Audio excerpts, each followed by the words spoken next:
আগের ভিডিওতে আমরা থাইরয়েড গ্রন্থি সম্পর্কে জেনেছি। থাইরয়েড গ্রন্থিরই একটা অংশের নাম হচ্ছে প্যারাথাইরয়েড গ্রন্থি। তাহলে প্যারাথাইরয়েড গ্রন্থির অবস্থানটাও নিশ্চয়ই থাইরয়েড গ্রন্থির সাথেই হবে। জি, ঠিক তাই। থাইরয়েড গ্রন্থির পিছনেই প্যারাথাইরয়েড গ্রন্থি অবস্থান করে। প্যারাথাইরয়েড গ্রন্থি হচ্ছে দুই জোড়া দেখা যায়, দুই জোড়া অর্থাৎ আমাদের দেহে প্যারাথাইরয়েড গ্রন্থি পাওয়া যায় 4টা, এবং প্যারাথাইরয়েড গ্রন্থি থেকে নির্গত হরমোনকেও প্যারাথাইরয়েড হরমোনই বলা হয়ে থাকে, বা এটাকে আমরা সংক্ষেপে প্যারাথরমোনও বলে থাকি। প্যারাথাইরয়েড গ্রন্থির কাজগুলো হচ্ছে, বা প্যারাথাইরয়েড হরমোনের কাজগুলো হচ্ছে মূলত দুই ধরনের। এটা রক্তের ক্যালসিয়ামের মাত্রা নিয়ন্ত্রণ করে এবং আমাদের দেহের ভিটামিন ডি কে সক্রিয় রাখে।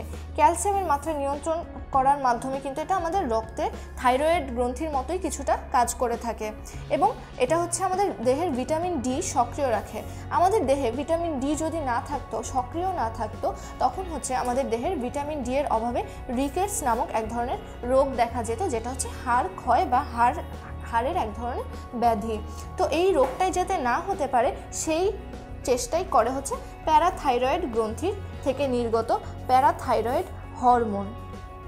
তাহলে প্যারাথাইরয়েড হরমোনটা কি তা আজকে আমরা জানলাম। আমাদের পরবর্তী ভিডিওগুলোতে আমরা অন্যান্য গ্রন্থি সম্পর্কে জেনে নিব।